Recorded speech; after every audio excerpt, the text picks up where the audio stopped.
इश्क में डूबा डूबा डूबा इश्क में डूबा डूबा डूबा इश्क में डूबा डूबा डूबा तेरा दीवाना इश्क में डूबा डूबा डूबा इश्क में डूबा डूबा डूबा इश्क में डूबा डूबा डूबा तेरा दीवाना तेरा दीवाना तेरा दीवाना तेरा दीवाना तेरा दीवाना तेरा दीवाना तेरा दीवाना तेरा दीवाना तेरा दीवाना तेरा दीवाना तेरा दीवाना तेरा दीवाना तेरा दीवाना इश्क में डूबा डूबा डूबा इश्क में डूबा डूबा डूबा इश्क में डूबा डूबा डूबा तेरा दीवाना इश्क में डूबा डूबा डूबा इश्क में डूबा डूबा डूबा इश्क में Друзья, добро пожаловать в Бангладеш. Вот и настал тот момент, когда нужно показать другую жизнь, другой мир. Все, что до этого я показывал, это были цветочки. Следующее наше такси – это мото-рикша. Нас сейчас, между прочим, чуть автобус не перевернул. Он стукнул и прям хорошо подвинул нас. Для Бангладеша это нормальное явление. Бить друг друга. Особенно это видно, когда выясняются отношения автобуса между собой. Кто первый прорвется, чей клиент. Все автобусы в Бангладеше затертые до дыр. Недолго длилось наше путешествие на моторикше. Теперь нам нужен автобус.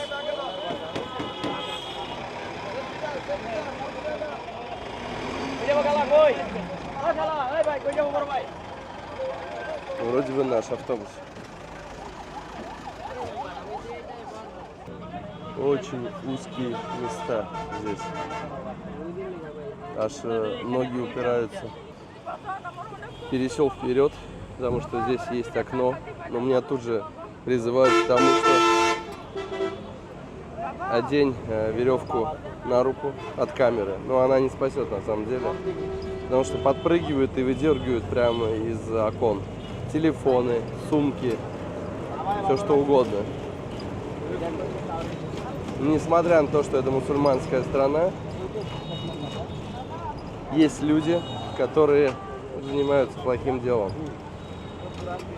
Воришки транспортные. Поэтому нужно быть бдительным. Чем дальше отъезжаешь от столицы Бангладеша, Даки, тем веселее становится жизнь. Это уже доказано. Видите, как плотно мы едем, да? Вот автобус, вот прям 10 сантиметров от нас. И это нормальное явление. Лучший напиток на все времена в азиатских странах.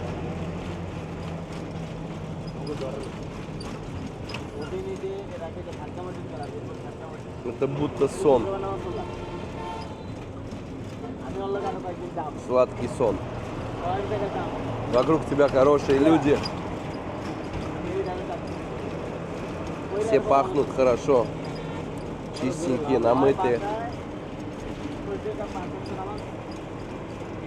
Все культурные. Ну, это ассоциации с этим напитком. Они явят.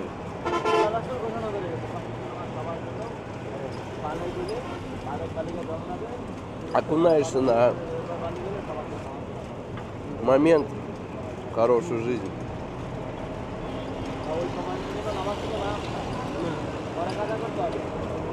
И тут появился кондуктор и все испортил.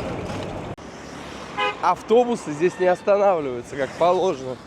Приходится как десантник прыгать.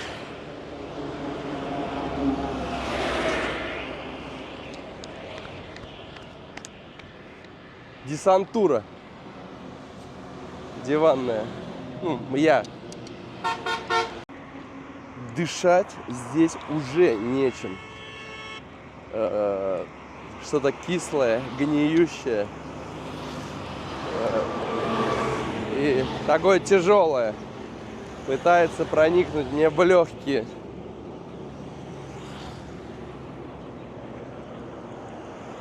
Мне кажется, здесь даже маска не поможет. Здесь такой смрад.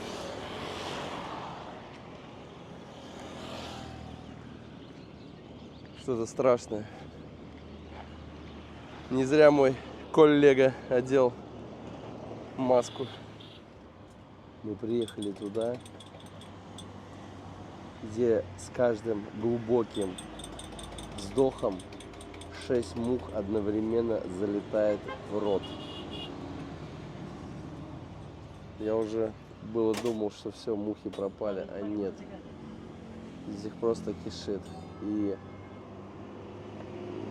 мой коллега остановился здесь попить чай. Я все-таки думал, он побрезгует. Нет, он стал пить. Но они местные, для них норм то, что для нас не норм. Мужик захотел банан. И вот этот тоже. Но здесь на самом деле очень вкусные бананы. Они стоят того, чтобы их попробовать. Средние и низшие слои населения, я много раз обращал внимание, даже, мне кажется, очень редко стираются. То есть видно, у всех вещи не простиранные. То есть я тут в отеле стараюсь каждый вечер постираться. Здесь идут разборки с местными попрошайками, они просто атакуют. В общем, нам пришлось покинуть то место, откуда мы заходили, потому что там была проблема. Там кого-то нашли, оперслужбы, поэтому мы через другой вход сейчас пытаемся попасть. Естественно, начали спрашивать у местных, как и что. И тут подошли взрослые женщины, профессиональные попрошайки, у которых есть сильная рука, сильное прокачанное плечо, и на уговоры отойти они шлют вас нахрен. Ну, не меня, а местных. В общем, крепкие ребята. Это то ли женщины, то ли мужики, непонятно, кто это. Красиво выкрашенный мужчина. Еще один приехал. Ну, реально красивый, согласитесь.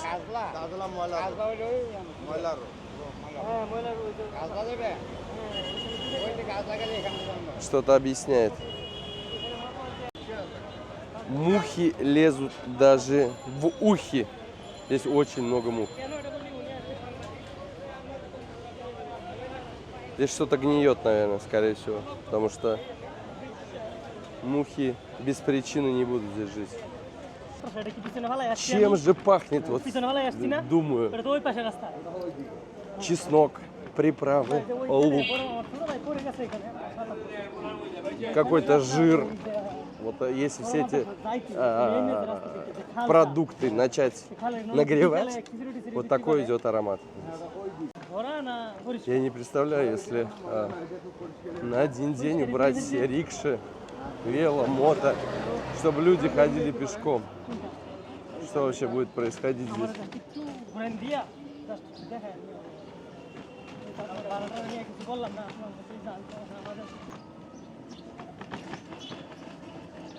Здесь вот прям такие зловония начинаются. Скорее всего, то из-за этих вот каналов. Это городская канализация, я так понимаю, со всех домов вытекает, и все это чувствуют. Чем глубже мы заезжаем, тем тяжелее здесь дышать. Вот, смотрите, есть какие-то цеха, переработка пластика. I know.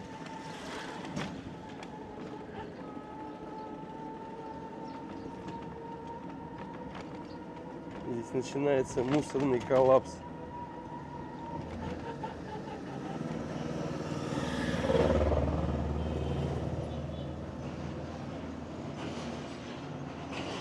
Люди здесь живут.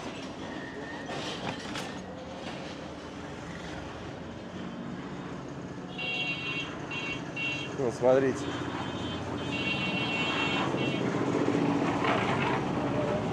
Прямо у производственного цеха внизу все утопает в грязи. Просто болото. Болото и реки из грязи. Канал уходит куда-то внутрь. Автобус, который больше никуда не поедет, наверное. Я задаю себе вопрос, что будет через 20 лет. Так как население быстро вырастает, мусульманская страна. Количество населения уже больше положенного. Очень высокая плотность. Получается, люди будут ходить по мусору. Это будут огромные мусорные свалки, или это будут уже какие-то сооружения из мусора.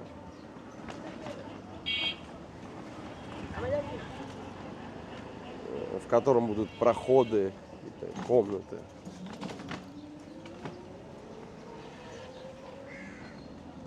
Я даже в Индии не видел такого количества мусора, сколько здесь. Хотя Индия насколько больше Бангладеша. Здесь получается среди домов болото. Или это огород. Но больше на болото похоже. Та самая кувшинка, которая покрывает большую часть водоемов Бангладеша. Без международных организаций сама страна явно не справится. Здесь нужно вмешательство развитых стран, чтобы помочь решить эту экологическую катастрофу. Бесконечные лабиринты.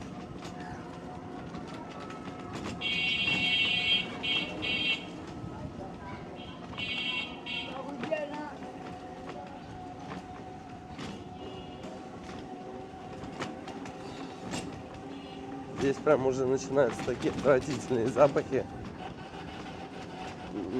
Даже меня они уже побуждают к рвоте.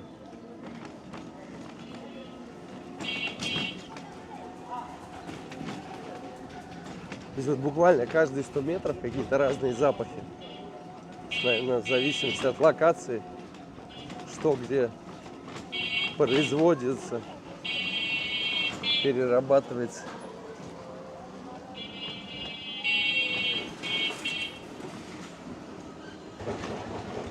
Один вот такой вот дядька, который носит на себе с утра до вечера в тазике на голове кирпичи, щебень, песок, зарабатывает 2-3 бакса. 200-300 рублей.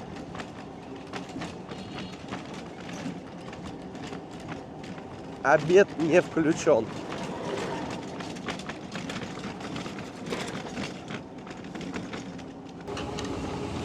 Чем-то напоминает мне Афганистан. Авторынок. Именно где старые машины продаются и разбираются.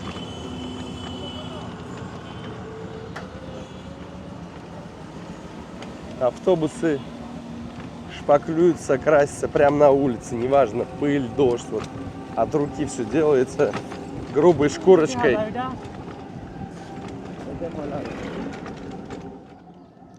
Сотрудники полиции остановили нас.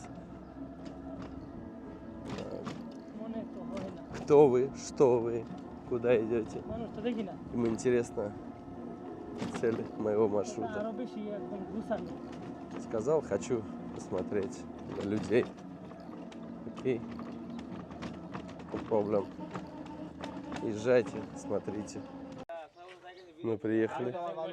Даже местные закрывают нос. Так, нам куда-то надо вперед двигаться. Он сказал, все самое интересное только там. Ближе к делу, а то все вокруг да около. В общем, в этой местности находится человек. И живет он в не очень хороших условиях. У этого человека 3 руки. Последние данные трехмесячной давности, что видели его здесь. Здесь снимать нельзя. Здесь такая не очень хорошая зона. Связано тесно все с правительством, поэтому сейчас пришлось пойти взять разрешение, благо его дали. Это 150 кабинетов. Все тебя выслушивают сначала, потом говорят туда, туда, туда, туда. В общем, добро дали. Сейчас попытаемся его найти. Ну, конечно, он мог мигрировать отсюда куда-то. Доверимся последним интернет-данным. Там даже земля он пенится. Да, здесь дышать нечем. Отворачивает лицо. Здесь просто мрак. Это одно из небольших мест, куда выкидывают мусор. Этот запах мне знаком. Я его встречал в Индии, в Газипуре. Сейчас я вам опишу, что это такое. То есть ты когда вдыхаешь, и как будто что-то у тебя прям в легких оседает, и тяжело дышать становится. Вот. Не то, что разряженный воздух, заряженный чем-то. Ну, много примесей, так скажем. Здесь люди умудряются здесь жить просто в таких условиях. Ищем нашего последнего из магикан. Очень много птиц кружат, летают. Ни для кого не секрет, что там, где дикие животные, там всегда тихо и спокойно, наедине с природой. Маски здесь чисто для формальности. Через них тяжело дышать. Что-то здесь вообще никого не видно. По-моему, даже он отсюда убежал. Запах, сука, здесь. Опять мне не передать. Хотя вон люди что-то тут ковыряются. Нам нужно найти его. И как по следам безногого сейчас идем. Мой коллега что-то что-то ему плохо становится. У моего коллеги от местного воздуха кожа с лица начала сползать. Бля. Сука.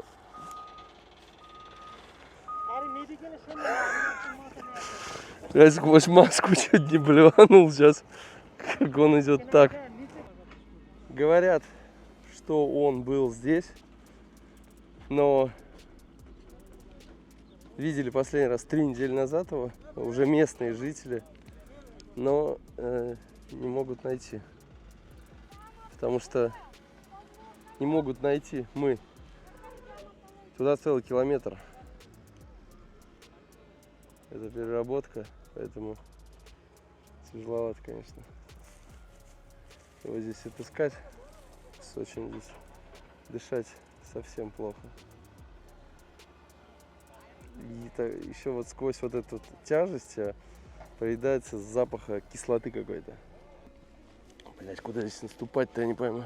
Нам, короче, надо спуститься вниз и спросить вот у тех жителей. Самое главное, в говнецо не наступить, потому что тут все что-то шевелится под ногами. Здесь местные. Сейчас у них как раз спросим у них, видели они его или нет. Знаете, что-то здесь миксуют, сортируют.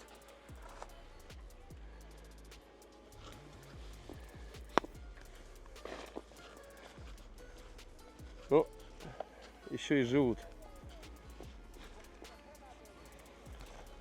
Я бы здесь, конечно, не смог жить.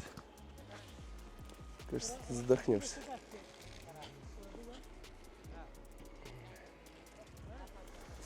Ну, если присмотреться вперед, то там этажа 4, наверное.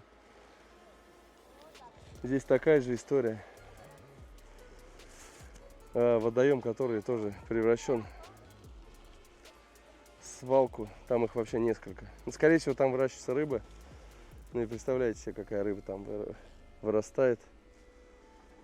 И что там интересно бывает. По вкусу. Его здесь тоже нет.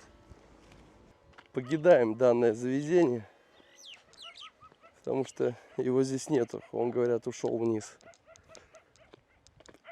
Я сейчас наступил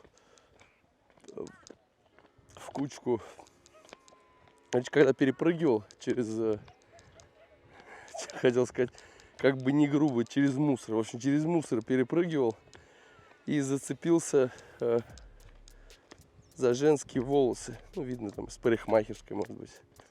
Волосы такие длинненькие. А у меня на адидасах же липучки. Получается, часть волос туда прилипла. Неудобно было двигаться.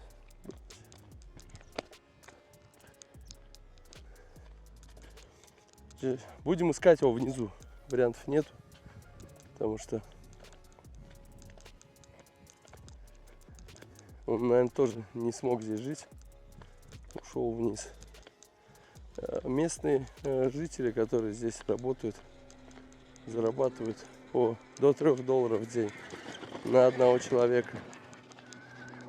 И вроде бы ставка фиксированная, но есть какой-то минимальный план. То есть сколько-то чего-то там нужно собрать.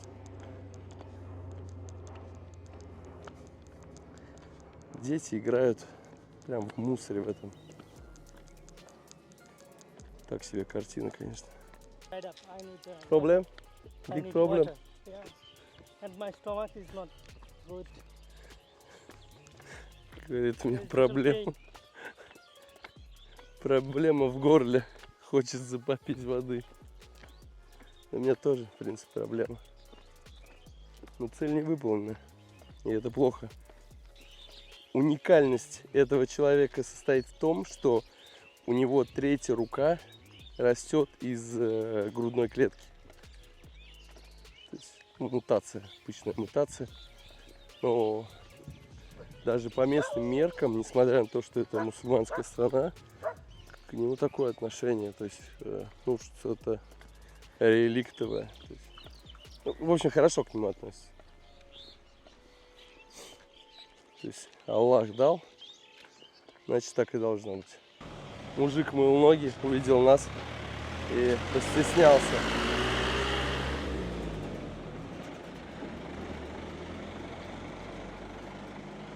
Но он мыл.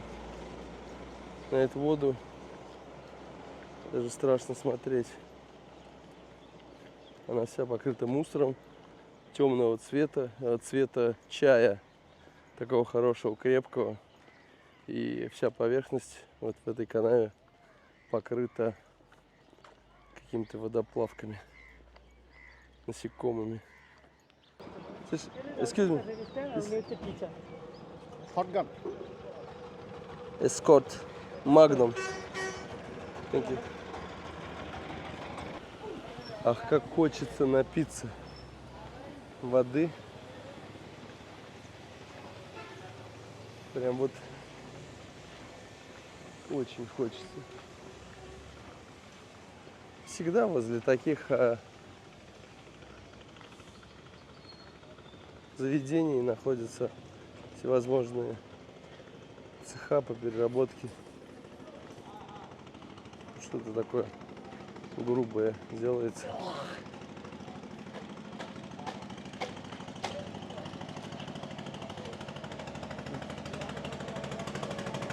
Я не пойму, каких-то черепах, что ли, сушат.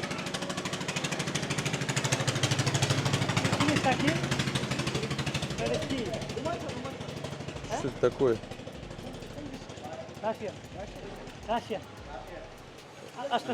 Вот.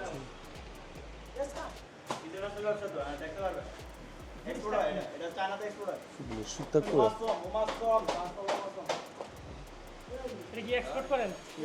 Здесь вонище стоит конкретно.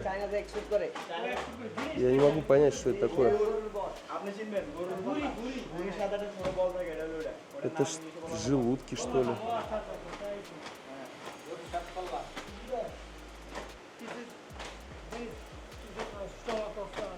Окей, They окей. export it to China or Чайна? China. Это желудки, которые забирают, экспортируют в Китай. Запах здесь душевный. Ну,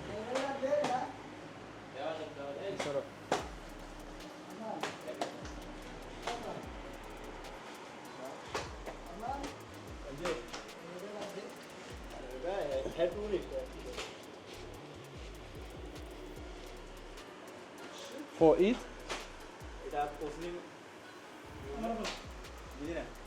What? What do you think? Oh, this is a Thai killer.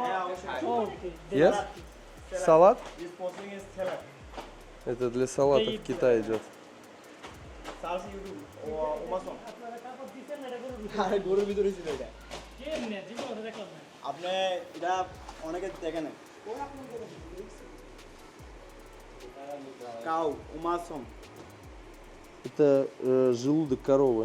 হ্যাঁ হ্যাঁ উমাসম Я не знаю, в чем он вымоченный, но это এক্সপোর্ট চায়না выглядит отвратительно, пахнет отвратительно. Из этого будут салат делать. সাদা পাতাটা উঠাই ফেললে কালা পাতাটা উঠাইলে সাদা হয়ে যায় সাদা হলে এটা তারপর এটা পানি গরম পানি দিয়ে সিদ্ধ করে এটা ফুলা যায় Китайские салаты.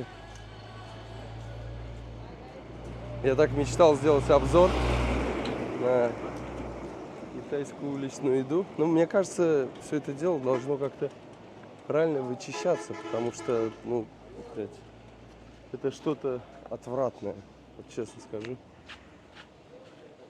Your place. Water? Или next place. Даже Абдулла здесь не хочет пить.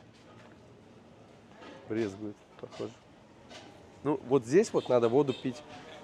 Не присасываться губами к горлышку, а на расстоянии, как пьют индусы. Чтобы не было никакого соприкосновения. Здесь перебирают бутылки. Магазинов не видно. Спросили про этого дядьку. Сказали, был, все его кто-то где-то видел. Но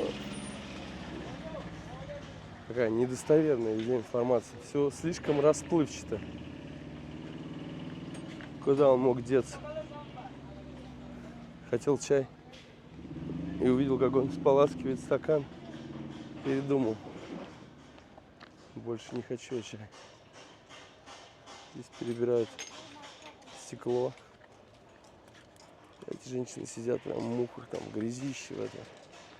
Вонище.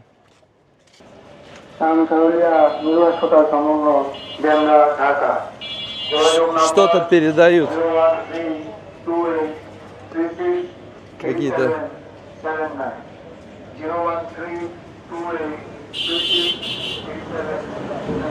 Какие-то цифры.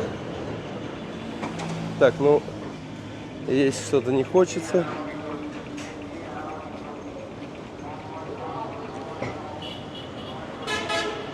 Аппетита нету здесь. Да и не хочется искушать судьбу свою.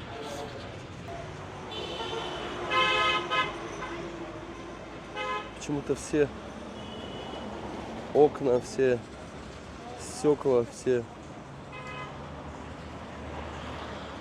полувыгнутые.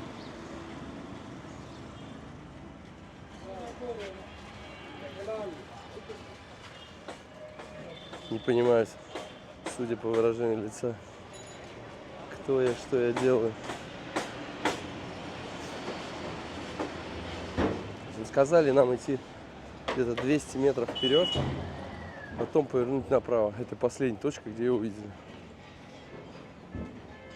Дальше не понимаю, где его можно будет найти.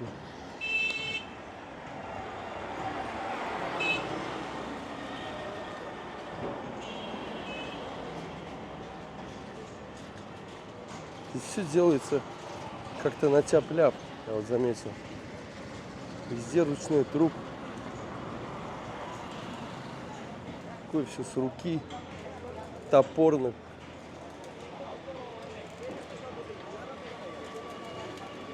Здесь, по-моему, поворот. Пацаны разводят голубей.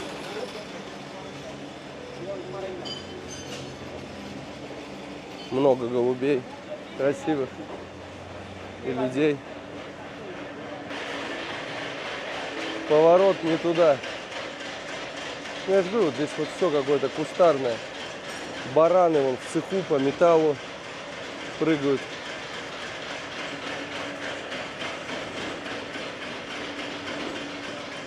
Курица клюет барана. Это давай, не бей меня.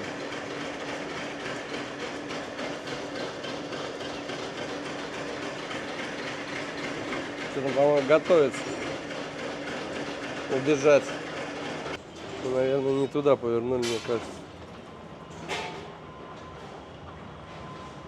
И опять бараны.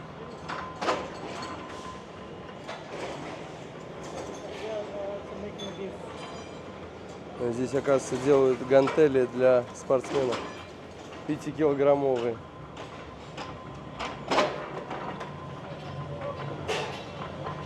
Здесь что-то интересное. Салам алейкум.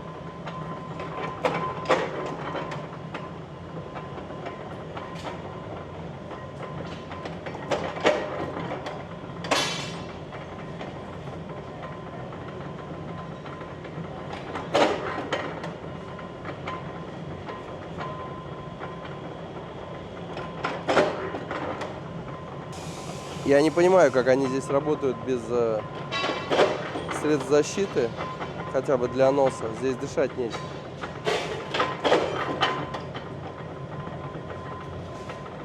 Ну вот, на этом примере можно понять, какое здесь все производство. Вот все такое. Наверное, рано свернули, потому что здесь уже тупик. Здесь очень сильно пахнет чем-то. Представьте себе, какие мощности надо, чтобы все эти станки крутились. То есть электричества-то хватает здесь вдоволь. Местная промзона.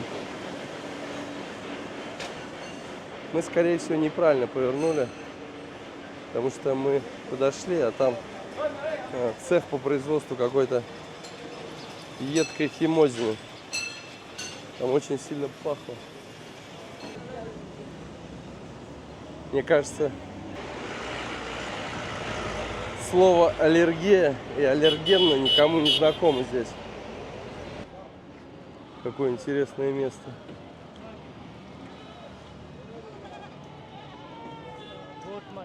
Смотрите, он как паук их сплел там. Как паук паутину.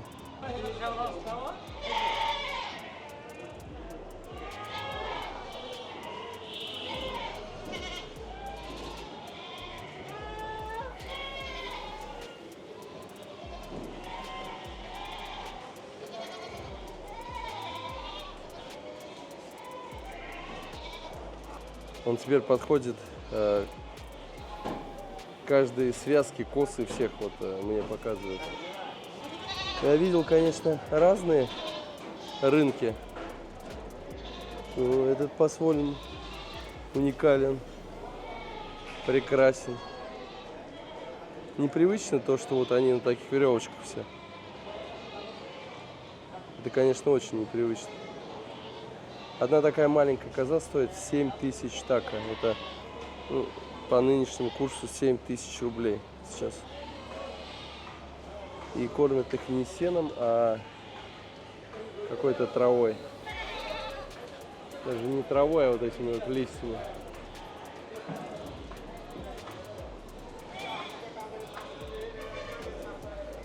Есть большие экземпляры, которые почему-то на меня косо смотрят. Непонятная порода, на самом деле. Они крупные, у них большие-большие уши, но они худые, как беговые лошади. Это кто вообще? Баран? Нет, это козлы. Вход и выход платный, если ты пришел продавать свою козу здесь. Особенность этого человека еще и в том, что он 3 года жил возле цеха, где производят кислоту. Не возле, а внутри даже. Терпимость ко всякого рода химикатам максимальная. История продолжается. Нас направили в следующую локацию, где, может быть, мы его увидим. Я сегодня буду веганом. Только фрукты. Настрой на вечер у меня такой. Фрукты, фрукты, фрукты. Мне вот интересно, а богатые, у них все, наверное, чисто и вылезано в домах, квартирах? Или тоже такие же беспринципные?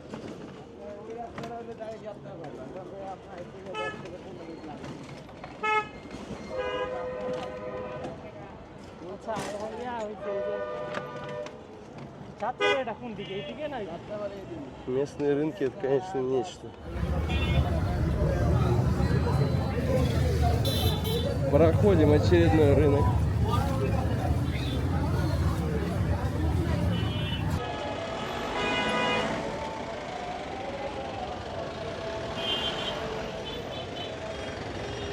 Нужна энергия в этом мире. Начинается намаз.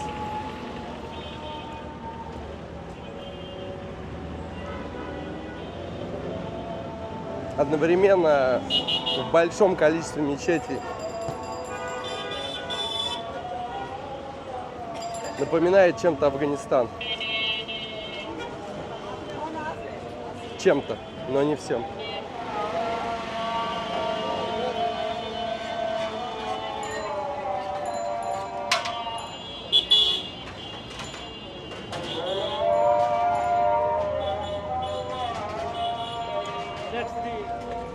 Вот здесь вот хочется прям заматериться и сказать очень плохие слова.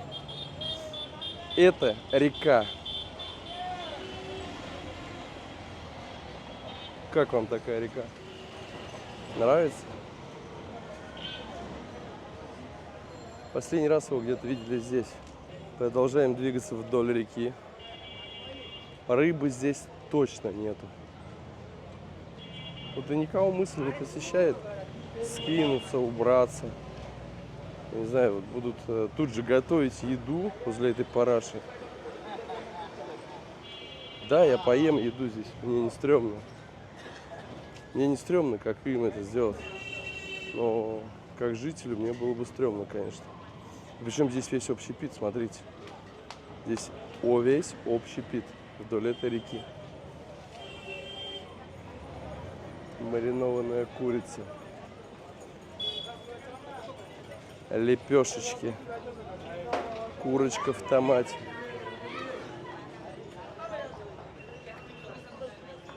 Здесь прям какой-то стрит-фуд местный.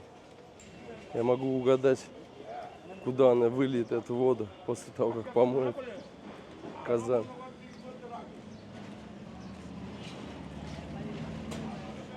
Район, конечно, уникальный.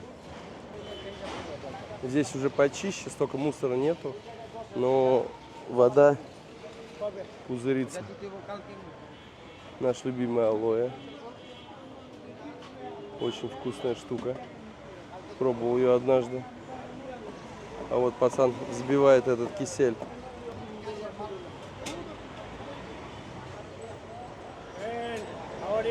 Найс. Пройдем последние 200 метров. Если не найдем,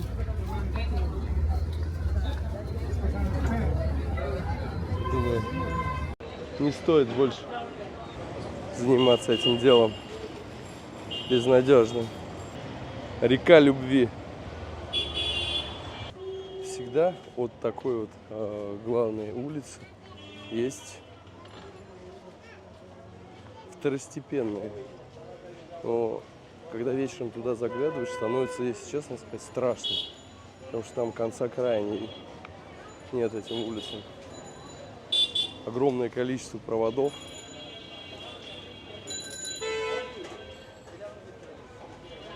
Здесь что-то вкусное готовят. Вот типа такой улицы. Мой друг отказывается здесь есть. Говорит, потому что они моют из этой реки. Я там сейчас пригласил один парень. Отведайте моего плова вкусного куриного. Ну, в принципе, я не удивлюсь, что они черпают оттуда, чтобы хотя бы посуду сполоснуть. Здесь можно не только палочку поймать, но и крокодила. А наш дедушка куда-то ушел. Его здесь нет. Не видели его уже здесь неделю. В общем, он так, поживет, уходит. Поживет, уходит. Бегать за ним по всему Бангладешу, конечно, история так себе. 12 часов с самого утра ищем. Он тоже очень сильно любит бананы. Такие бананы грех не любить. Если размер банана. Просто бэби. Полкило бананов.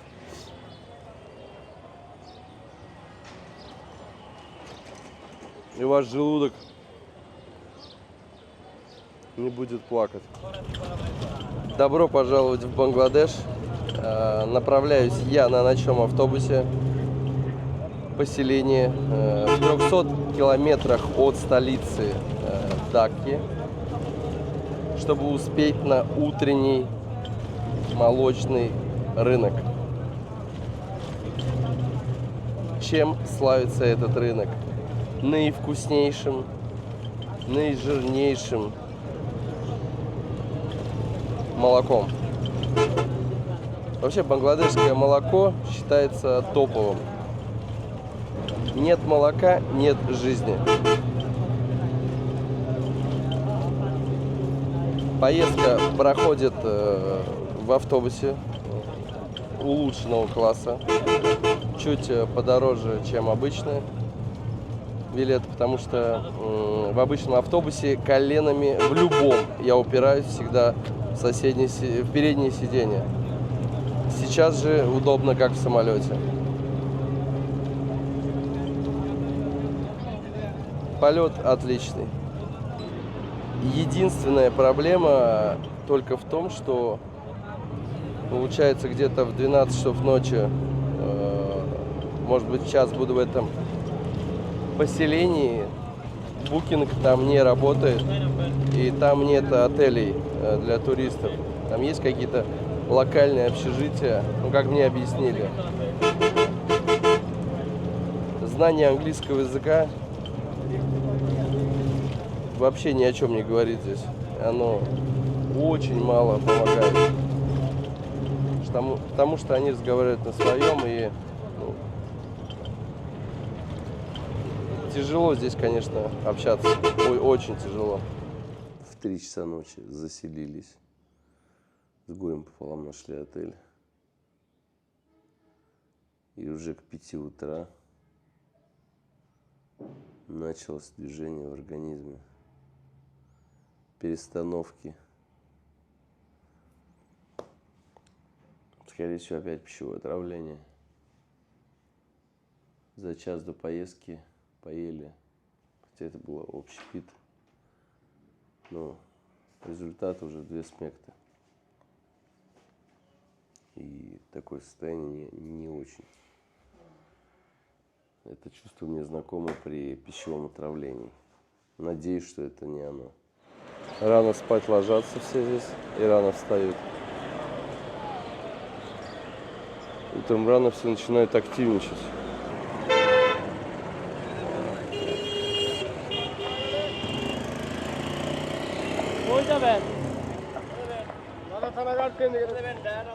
В таком состоянии организм чувствует абсолютно все запахи.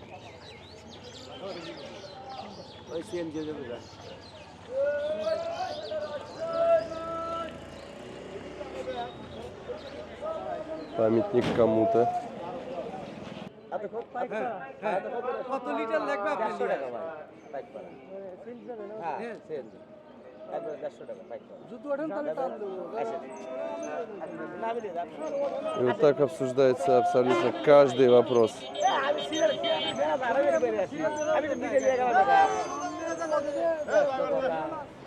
লোক জেনে কেন আসছে Делят клиента. Получается, с нами разговаривал другой, он нам объяснял, а этот стоял рядом. А этот выхватил.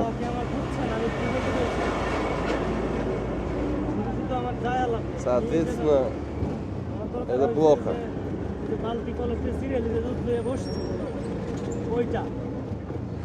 Вот чего мне сейчас не хотелось бы, это чем молока. Сейчас любой продукт, который в меня попадает, дает какую-то непонятную реакцию. Я все-таки грешу на вчерашний ужин в самой Даке. Потому что уже после него через час стало не очень хорошо. Когда я ночью просыпался, меня уже морозило. Ну, такое состояние у меня было первый раз по прилету в Бангладеш. Когда мы прилетели, и я так жестко еще ни разу не травился. Мы ехали на мотоцикле. Я каждые 3 минуты выпивал по бутылке воды. У меня было сильное обезвоживание. И прям тут же все это из меня выходило. Немножко утренней красоты. Мы сейчас, получается, едем по сельской местности. И здесь явно чище, чем в городе. Здесь вот даже как-то ухаживают они возле домов. С утра видно, все выметается. Женщины. Чистенько. Ну, если не углубляться, конечно, вот прям сильно, то чистенько. Если углубляться, то нет. То как обычно.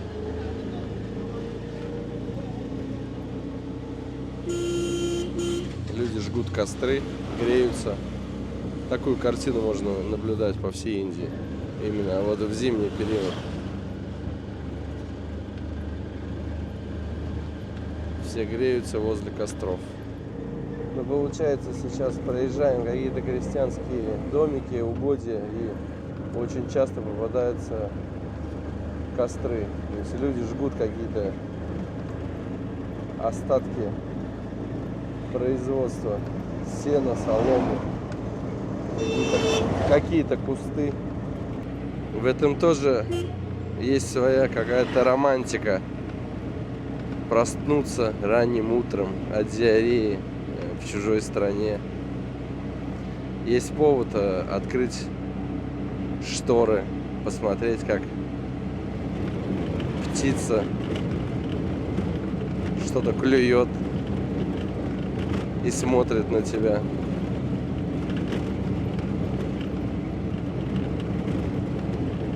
Во всех моментах нужно искать позитив всегда. Восстанавливаю хронологию событий и совсем забыл, что нам вчера пришлось даже остановить рейсовый автобус.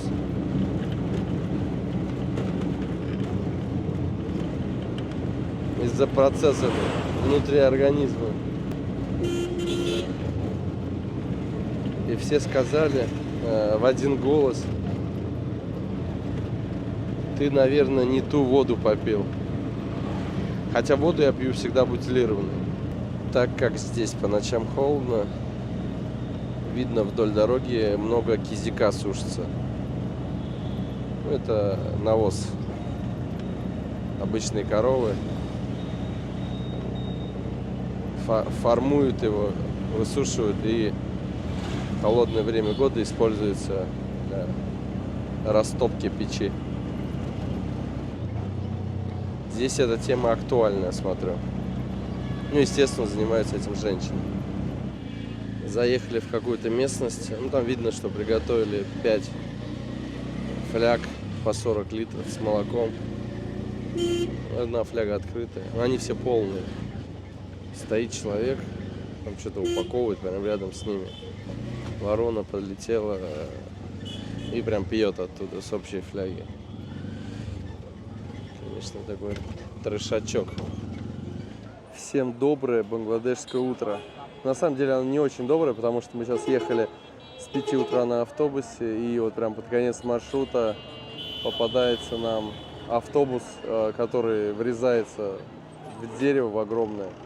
Там трупы. То есть такая пренеприятная картина.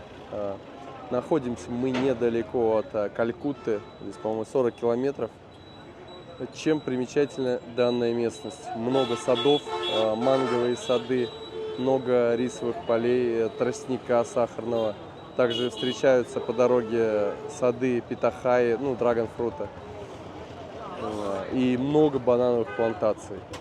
Говорят, сезон здесь фруктовый рай начинается. Здесь манго стоит копейки, потому что его девать некуда. Ну, здесь видно житница Бангладеша. Так выглядит остановка конечная.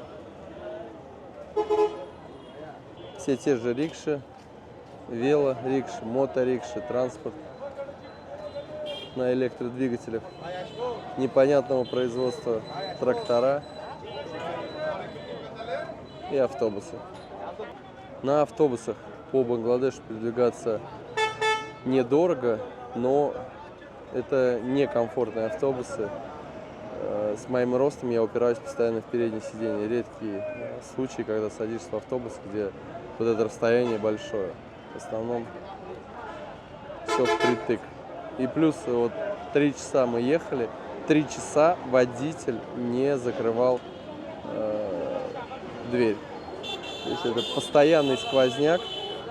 На просьбу закрыть он говорит: я не могу, потому что это официальный маршрут, но происходят всякие неофициальные дела по пути. То есть кого-то подсаживают, высаживают, билетники.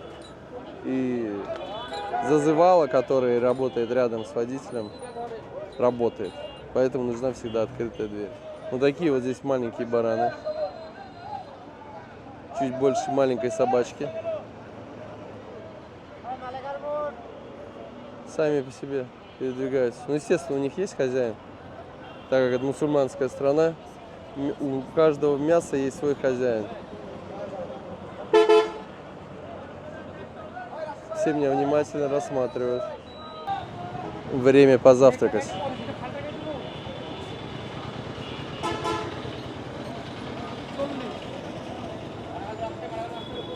Завтрак у нас это гуава.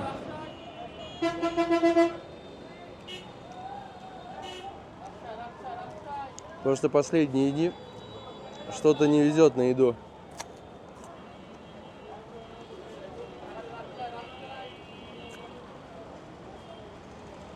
Вкусная штука. Почему-то она здесь не красная. В Индии она внутри вот розовенькая. Гуава очень хорошо зашла. Сочная, прохладненькая, прям свежая. Это, наверное, лучший мой завтрак. Одни хорошие эмоции. Перец с мешками, удлиненные рикши.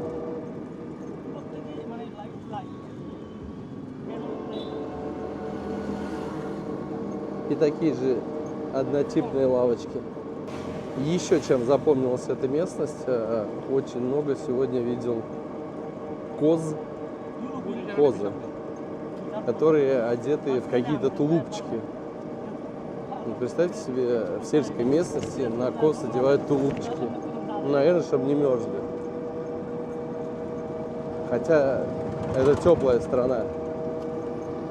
Конечно, очень сильно бросается в глаза. Но этому, я думаю, есть объяснение. Небольшой масляный цех. Но здесь, по-моему, выжимают все. И перец, и зерно. Все, что можно выжать, то и выжимают. Этот, конечно, ремень опасный. Он весь махрится. Двигатель приводит в движение вот эту общую ось, вал. А от него дальше такие вот станочки. Ну, здесь вроде бы кунжут давится, потому что семена похожи на кунжутные семечки. Ну а дальше на мотоцикле.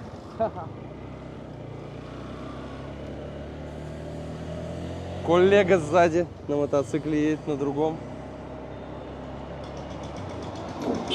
Ехать нам где-то примерно 5 километров.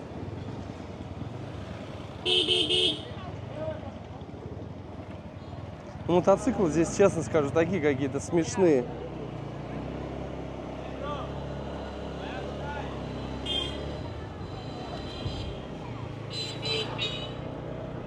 Есть, конечно, и оригинальные, а есть не оригинальные. Японца оригинального, конечно, видно сразу издалека. А всякие вот эти апачи индийские, ну, по дороге встречается очень много тростника. Везут на переработку. Сейчас проехали очень такое место интересное. Там болото. Ну, видно, что оно грязное. И на фоне этой грязи, серости и мусора очень красивые цветы. И алого цвета, большие.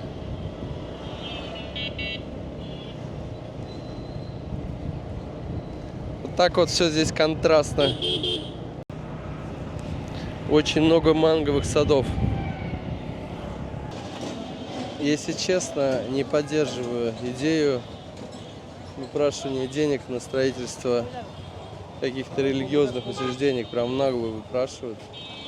И думаю, что многие со мной не согласятся.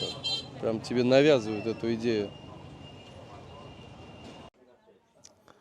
Мы почти на месте, но здесь что-то, какие-то проблемы начинаются с хозяином. Он начинает нервничать. Он очень мощно и быстро рубит топором. Не соглашается на видео. Серьезный тип. Крупные крупные руки. Топором владеет как ложкой. Лучше не оспаривать его мнение. Там уже женщины начинают кричать.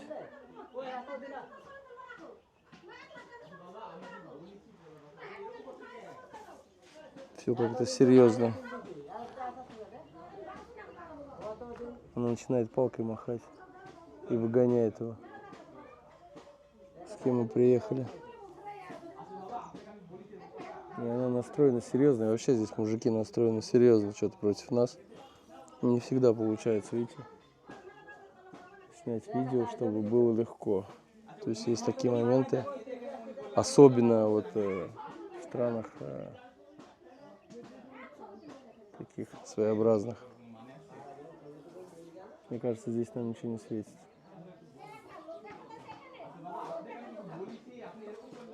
Но вряд ли они найдут общий язык. И будем мы посланы нахрен. Хотя бы курицу снять. Один из 3 человек, который с нами приехал, его стукнули палкой по шее. Уже желание отпадает здесь снимать. Как мне сейчас перевели, женщины думают, что я приехал снимать про них видео. Они пытаются объяснить, что женщины вообще не нужны, в принципе, в кадре. И сейчас со всех сторон, окон, даже выше меня этажом, стоят и все смотрят. Знаете, как индейцы. Когда ты попал куда-то на их территорию, то есть ты их не видишь, а они тебя видят. Ну, это образно так.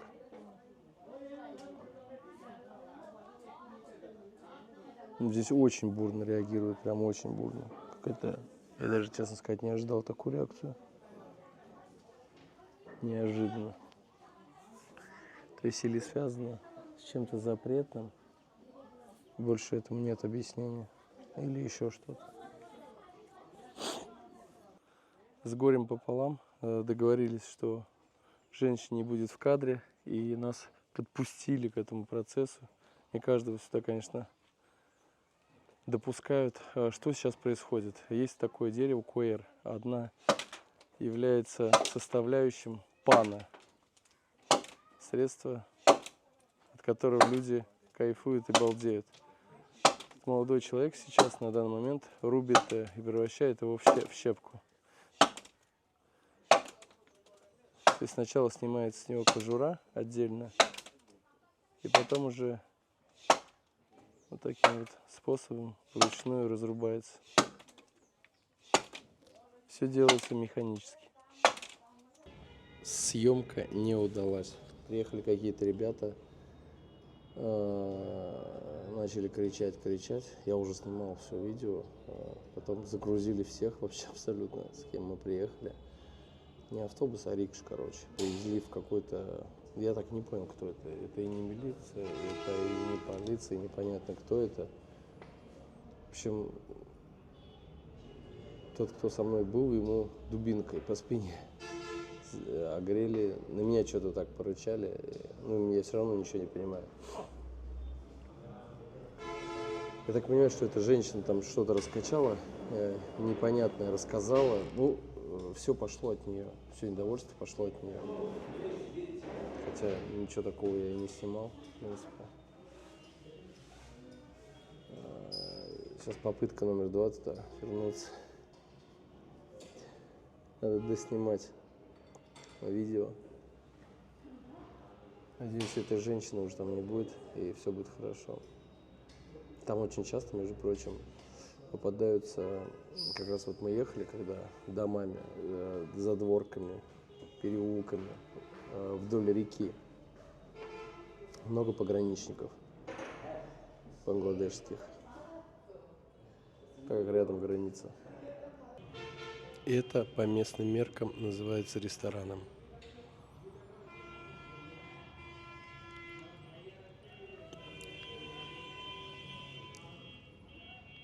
Ну, по мне это обычная забегаловка, но здесь другие немножко параметры для ресторанов. После вкусного обеда, пока есть время, решили доехать до мастера по производству сладостей. Сладостей из сока финиковой пальмы. Говорят, это очень вкусная штука, повышает мужское либидо. Это 1 килограмм этой сладости, это как 1 таблетка Виагры. Ну, это вот местные мне так объясняют. Я сам не пробовал, ни к чему, но эта штука очень буйная сладость. Местная деревня. Вот так вот выглядит. Большие деревья. Много всяких решеточек. Чистенько. Есть мусор, но не так много. Ну и как обычно, много производства кирпича, заводов по производству. И я смотрю, тут топится все это дело деревом. Копейки зарабатывают люди, до $2 в день.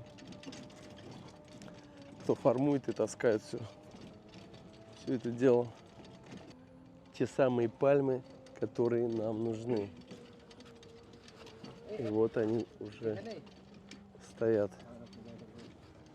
готовые к производству. Сборщик тростникового. Салам алейкум. Сборщик сиропа.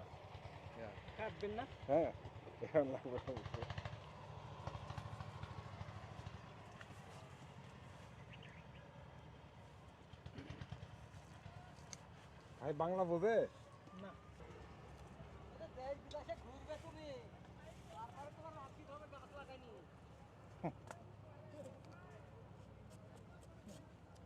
Снимается небольшой верхний слой.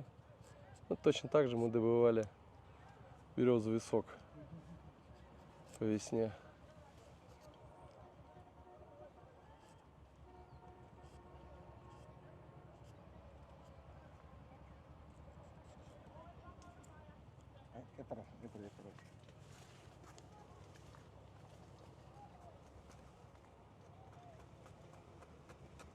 Пальмы невысокие, в принципе. Но все деревья в таких вот зарубинах. 4 লিটার 5 লিটার ভালো ভালো 10 লিটারও পড়ে 8 লিটারও পড়ে 4-5 liters One night? juice. One night. One night. За ночь 4-5 литров сока собирается. It's what fulfill in juice.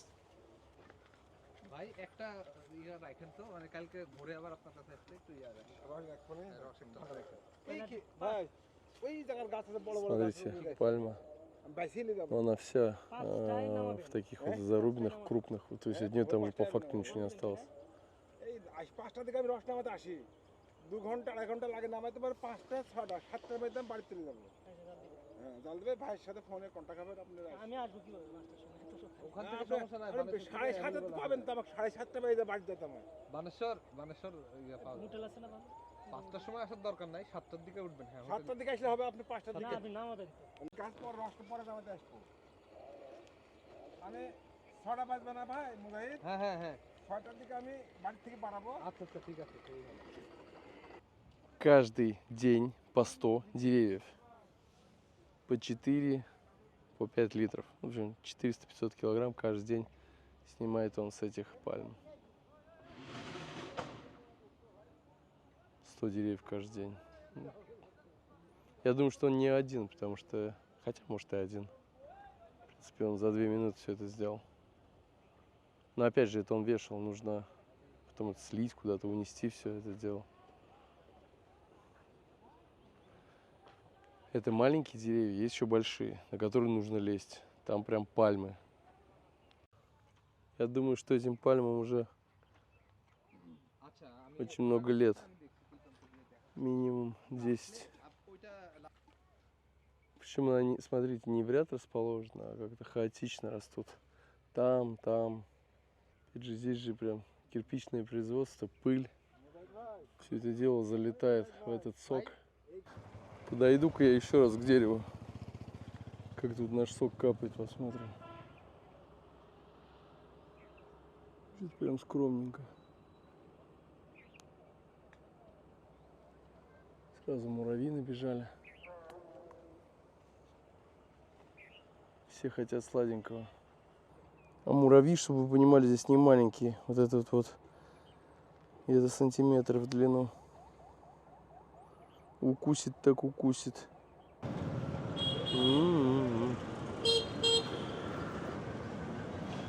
Дальше мы направляемся на рикши. Но рикша это обычная телега грузовая. То есть водитель сидит, а мы в телеге. Без сидения, без всего. Потому что аренда байков закрыта. Как мы ездили с утра. Ну, здесь такая тема актуальна. Например, ваша жена пошла на рынок, купила мешок риса. Не муки, а риса. Здесь рис актуален всегда. Все, вот такую рикшу берет, привозит и говорит: муж, я купила мешок риса на месяц. Здесь риса очень много едят. Если мне память не изменяет, Тата это индийское производство техники.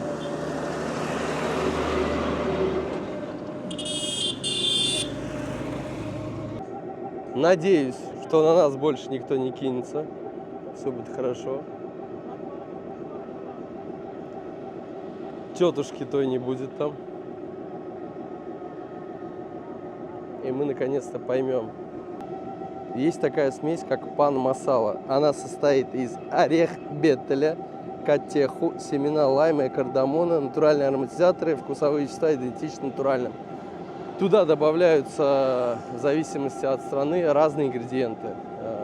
Также добавляется чуть-чуть табак. Есть бестабачный, есть с табаком. Все мужчины, практически все употребляют, потому что это дешево, недорого, дает эффект.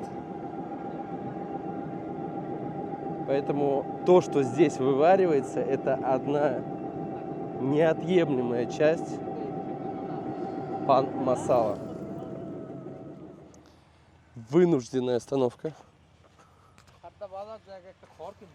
Сейчас мы увидим, как вживую растет это дерево, коэр, из которого готовится эта штука. Вообще залезли в чей-то огород. Хорошо, что это с местными. Я вам так скажу, что здесь точно так же посыпается все. Так, ну вот это дерево, которое нам нужно. Так, оно колючее, цепляется. Это мощные иглы на нем. Шипы. Ну, ничего необычного. Листья, как у папоротника. Окей. Если у тебя есть сад, поле, руки, ноги, 5 детей, и есть кому все это дело выращивать, сажать, то, в принципе, ты здесь живешь плюс-минус хорошо. Свое хозяйство. Сахарный тростник. Я уже сегодня пробовал. Сладкая штука. Да и вообще сахар из него хороший получается. Наконец-то мы повернули.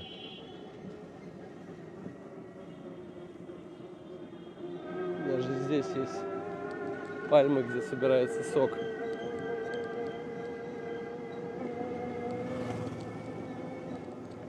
Между прочим, утром я даже не обратил внимания. А вот сейчас уже понимаешь, как выглядит пальма, которая дает сок и сразу ищешь баночку на ней. Сколько нахожусь в Бангладеш, еще ни разу не увидел обезьян. Может быть, они в каких-то интересных местах проживают. Хотя вот она вроде бы граница Индии. Даже здесь их нет. Единственное место, где можно увидеть, скорее всего, это какие-нибудь индийские храмы. Туда идут обезьяны всегда. Кто-то сделал запасы этого дерева.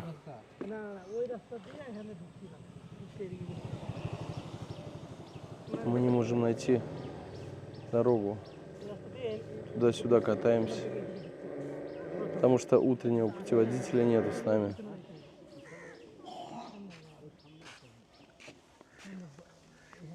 Салам алейкум. Это мечеть. В мечети я вижу там всего человек 10. Не так много. Дядюшка, который на меня смотрит. Я за 2 дня нахождения в этой местности уже столько увидел кизиков на палочках, они мне уже сниться начинают. Особенно когда в сельской местности находишься. Здесь все в них, абсолютно все. И еще заготовочки. Но маршрут уже знаком, мы где-то рядом. Это я все помню утром.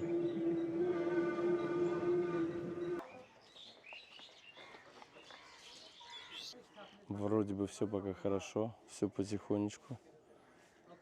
Женщин нету, нам разрешили снимать. Ну, подружились через не очень хорошие утренние отношения. Как я и предполагал. До 6 часов все это дело вываривается до загустения, когда это уже образуется такая пастообразная масса, киселеобразная. Но они уже видят все, потихонечку все это дело снимается. То есть сначала вываривается вот в этом горшочке сама щепа. После того, как получился этот отвар, то есть 5 часов это варится. Получился отвар. Отвар забирают, щепу выкидывают, отделяют. И этот отвар дальше продолжают варить до загустения. После того, как все это дело загущается, складывают в глиняные горшочки до полного застывания. И получается вот такая вот штука. Продается, наверное, как-то на килограмм. Вот те самые горшочки. Горшочки, я так понимаю, одноразовые, потому что забрали вместе с этой массой и все с концами. Вот такие вот подставочки используются для горшка. Это обычно крученная солома в канатик. Все натуральное, все природное, все одноразовое. Вот эта телега дров, которую привез мужик, стоит 10 тысяч така. Ну, примерно это 100 баксов. 1 килограмм готовой продукции стоит от 400 до 800 така. Спросили у него, сколько готовой продукции вот с этого количества будет. 15?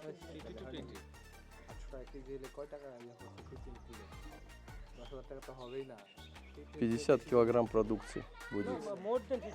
Ну, 1 к 1 примерно. Грубый подсчет, плюс-минус там издержки какие-то, 1 к 1. Какие плюсы? Всегда тепло. Остается щепа, которая после вываривания уже никому не нужна. Естественно, ее не выкидывают, а ей топят дрова. Дерево это тяжело растет, поэтому для приготовления пана нужно дереву, которому минимум от 20-25 лет. То есть, несмотря на такой тонкий ствол, тяжело вырастить это дерево. Поэтому молодое дерево не пойдет. Чем толще ствол, тем больше в нем пигмента внутри. Поэтому его тоже нужно уметь выбирать. Ну и как обычно, это семейный бизнес. Папа, бабушка, дедушка, прабабушка, прадедушка здесь. То есть не одно поколение занимается производством этого пана. Сколько сотен тонн дерева здесь сварили и пережгли. Безотходное производство. Почему? Потому что сначала щепа вываривается, потом эта щепа сушится. То есть когда она отдала все, что нужно, потом на этой же щепе уже дальше продолжает вывариваться вновь прибывшая. Такой вечный двигатель. Буйволы, которые везут тростник. Полный рот пены.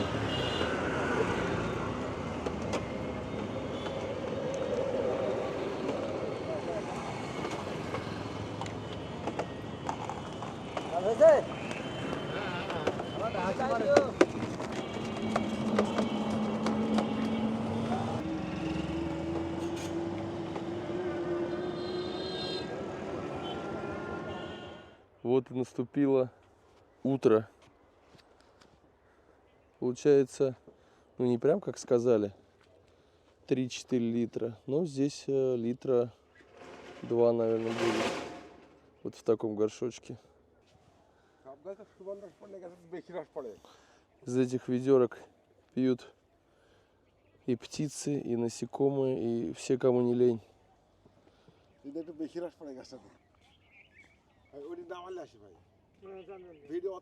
Вот в этом ведре, конечно, прям много. Здесь действительно есть литра 3. Оно почти полное.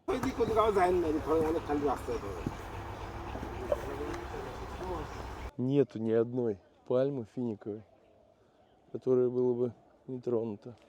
Мне вот интересно, они круглый год дают сок? Или есть какой-то определенный сезон? Не жизнь, а финиковый сок. Но через какое-то определенное время эта ранка подсыхает, само растение начинает бороться. И уже нужно новое делать. Зачищать, снимать верхний слой. Ну а так выглядит пальма, которая закончилась уже. Все, нет больше пальмы. Человек высосал из нее всю ее жизнь. Сборщик сока предложил. Вот целое ведро сока, говорит, возьмите с собой. Я говорю, спасибо, куда? А мне говорят, он огорчится, если не будешь пить. Я говорю, ладно, я глотну, просто реально холодно и кашель, горло. Придется выпить, чтобы не обидеть его. Мы едем за ним, я так понимаю, или к нему домой, или место переработки. Утром в деревне тихо, хорошо, не так шумно. Все выводят свой скот на пастбище.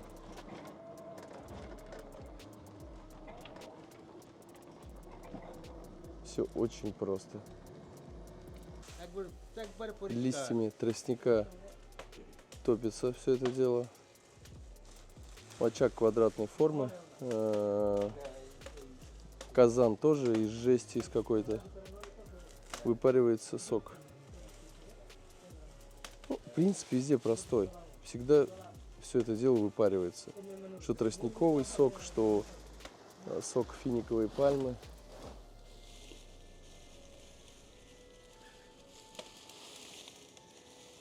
Отверстие, чтобы была тяга. И какая-то деревянная мотыга для перемешивания. Когда процент воды начнет уменьшаться, масса будет более густой. Так, ну, вот так выглядит дом сборщика сока. В комнате мотоцикл стоит. В общем, все просто скромно, все для жизни. Здесь нету времени для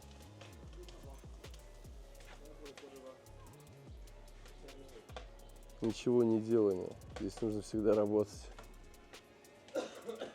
Очень красивое какое-то растение, непонятно, съедобное оно или нет. Но какой сочный цвет у него.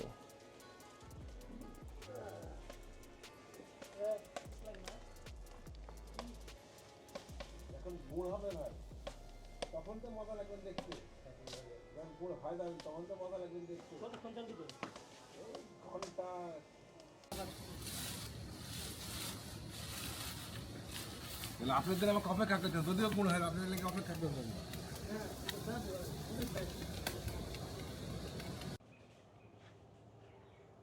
Манговый сад. Mango Garden. Yes, yes. Здесь лишний раз приходится спрашивать теперь. Куда можно выйти, куда нет. Соседний. Брат? Yeah. Его брат, оказывается, тоже занимается производством сока. Иди сюда, козлята.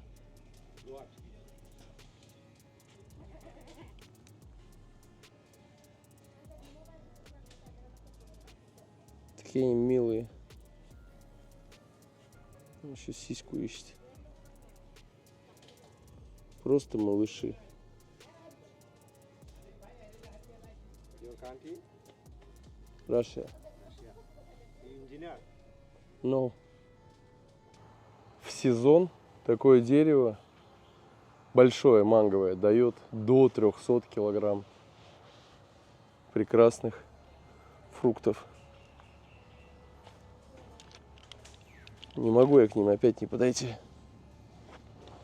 Такие они просто кайфовые.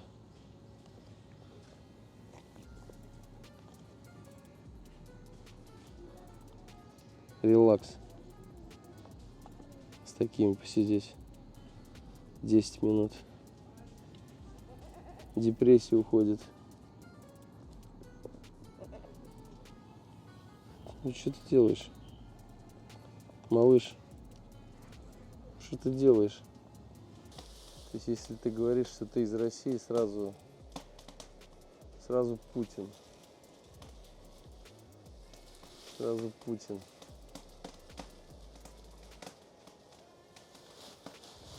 Almost all Bangladeshi people love Популяр? Putin. All Bangladeshi. Говорит, во всем Бангладеше популярен Путин.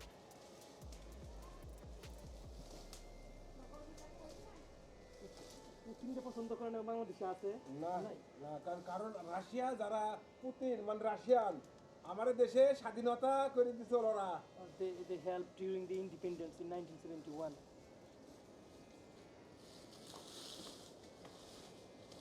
Весь процесс занимает час.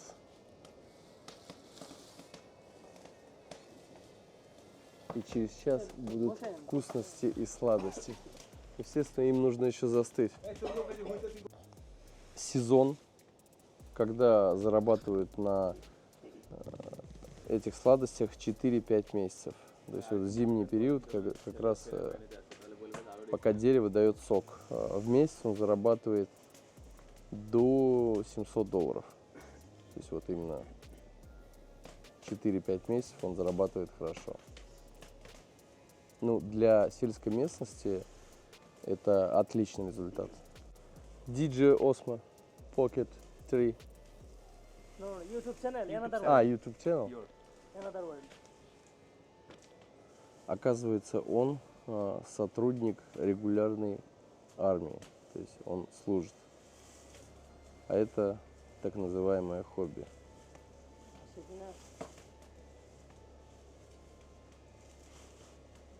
По нему видно. Все его поступки говорят о том, что он не корыстный. То есть он с чистой совестью нас пригласил к себе. Как только мы сюда заходили, он говорит, что я могу для вас приготовить из еды. Мы говорим, ничего не надо, нам просто посмотреть. Ну, такой вот семьянин. Мне нравятся такие люди. Я вообще люблю семейных, правильных семейных. Распаренный рис и сок. Он так засыпается и пьется. Это как джус.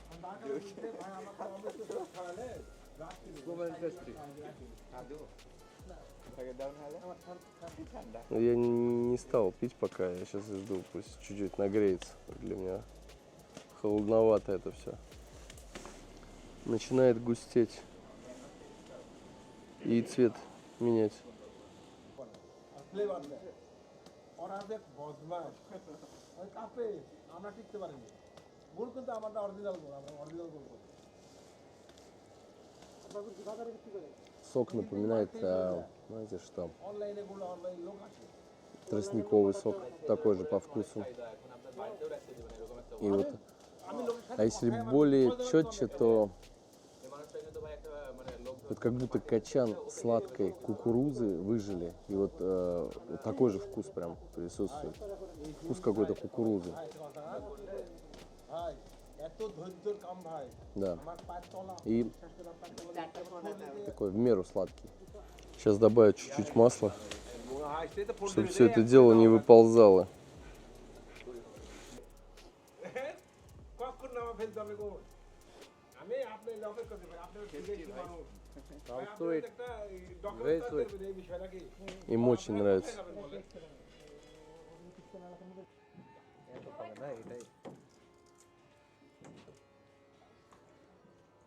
Пробуем. Блин, как халва какая-то. Вкус совсем другой. Вот сейчас он в 100 раз лучше, чем сок в сыром варианте. Что-то знакомое, но не могу понять. Ну, вкусная штука. Ну, очень сладкая стала. После воды выпарили, это стало сильно сладким. Ну, принцип приготовления понятен. Кипятится все это дело, доводится до состояния, когда он определяет, хватит или нет. Это берется эта тарелка с водой, он туда капает и смотрит, застывает или нет. Если застывает, все, он останавливает процесс. И дальше начинает все это дело туда-сюда гонять, насыщает кислородом. В общем, можно сказать, взбивает всю эту массу. И вот она превращается во что-то рыхлое. И очень вкусное, и очень сладкое. Здесь готовят посуду с тряпочками. Я так понимаю, сейчас в эти чашки будет все это дело разливаться. И уже каждая чашка. Потом просто это легче вытаскивать.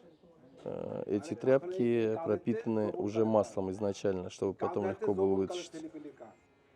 Готовой массы получилось плюс-минус 10 килограмм. Ну, по крайней мере, мне так сказали. Я, конечно, сомневаюсь, что здесь 10 килограмм, но могу ошибаться. И вот так вот каждый день. 10 килограмм по 3 бакса.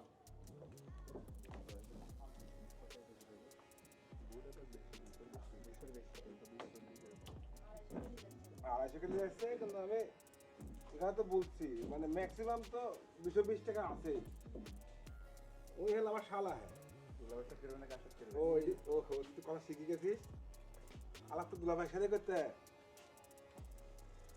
ব্যাকের উপর বাবু নতুন বাড়ি দিল না একটা Я в сланцах мерзну. Он ходит босиком. То есть настолько уже кожа огрубела у них, что они не чувствуют холода.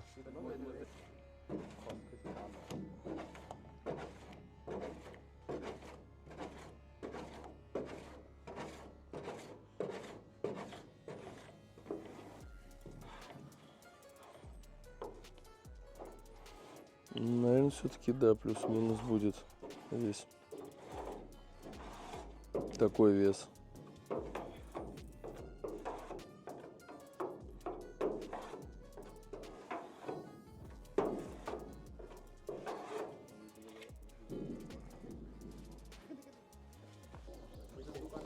এই খাদুরের কাছে আগে টাকা হতো না 80 টাকা কেজি 60 টাকা কেজি গো আর তুমি 60 হতো তো আগে হবে তো ভাই খানিক গো গোড়া পানি দিতে হবে খানিক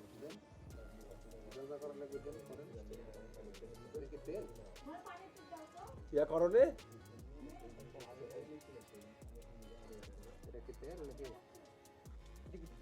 পানি পানি ওই যে জমি গেছে যে একটু ইয়া হয়েছে তো তাই কাগজ দিন তো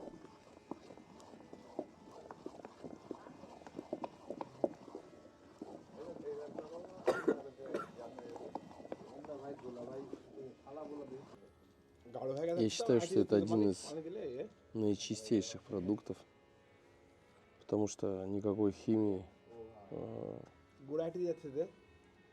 только натуральные продукты и огонь.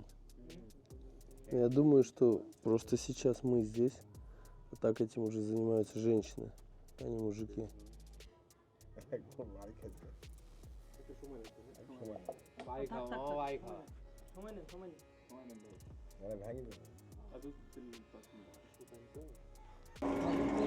После сладостей один из участников нашего кортежа пригласил к себе поесть. Ну, я там не стал снимать, как-то неудобно было. Папа, мама встретили его. Его, в общем, мама попросила меня прийти и отобедать. Вернее, позавтракать. Ну, чем богаты, тем и рады. Семья живет скромненько, бедненько. И вот основной рацион питания составляет это рис. 2 раза в день рис. На семью из 3 человек в день уходит 1 килограмм риса сырого. То есть утром в обед рис, вечером лепешки, ну, самодельные лепешки с овощами. Все это изо дня в день. Каждый день. То есть без риса здесь люди не смогут. Тяжеловато будет. Потому что мука дороже, чем рис.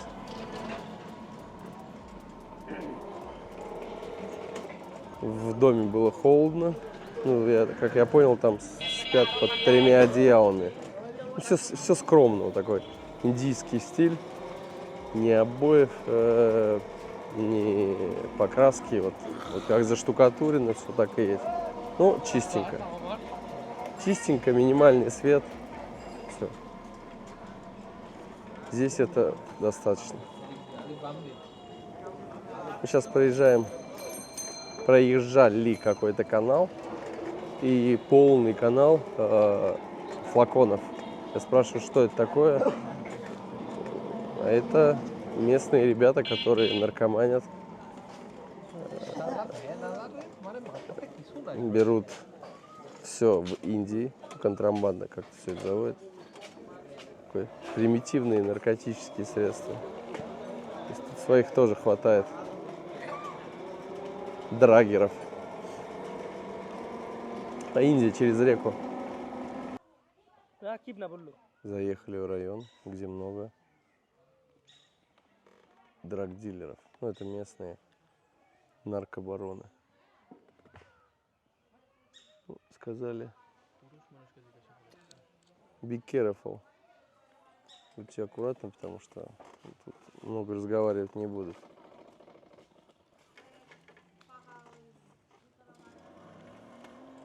Из Индии попадает сюда дешевая фармацевтика, и, соответственно, все это здесь варится в поисках кого-то.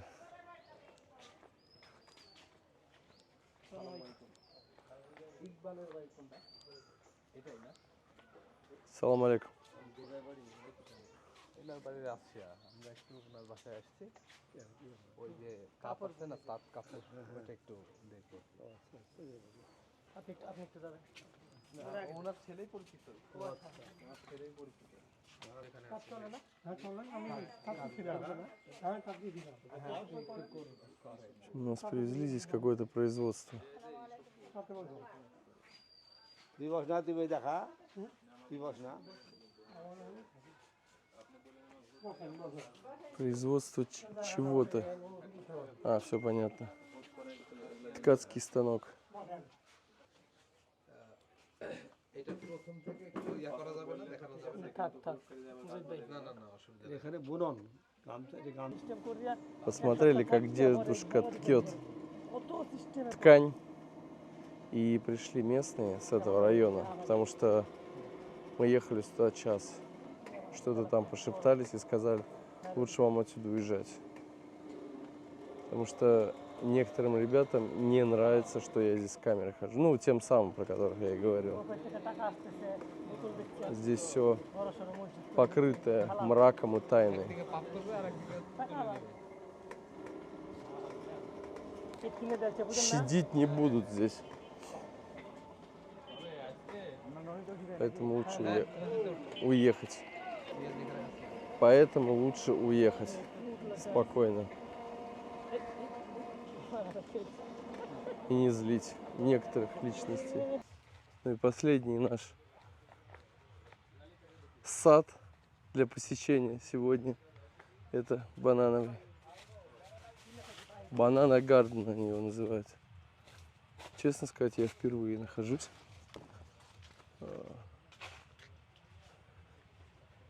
Вчера почитал про бананы. До 1,5 лет они растут.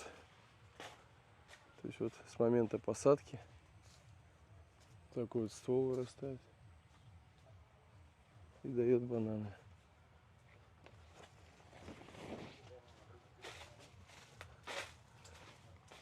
То есть кто-то высаживает саженцы банановые, кто-то уже потом саженцы превращает в деревья.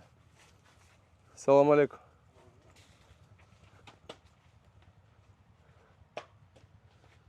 Что-то они делают.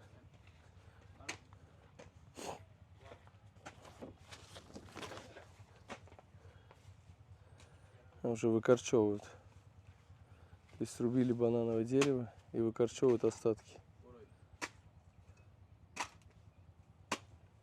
Оно мягкое. Его несложно выкорчевать.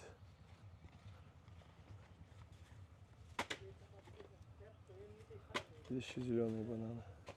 Разные сорта.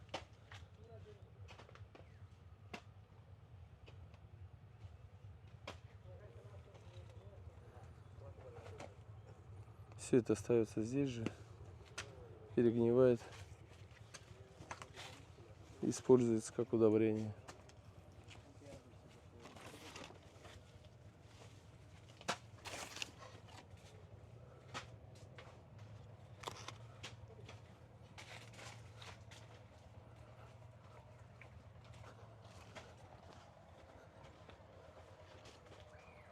Здесь рай для тех, кто выращивает бананы, потому что нет обезьян.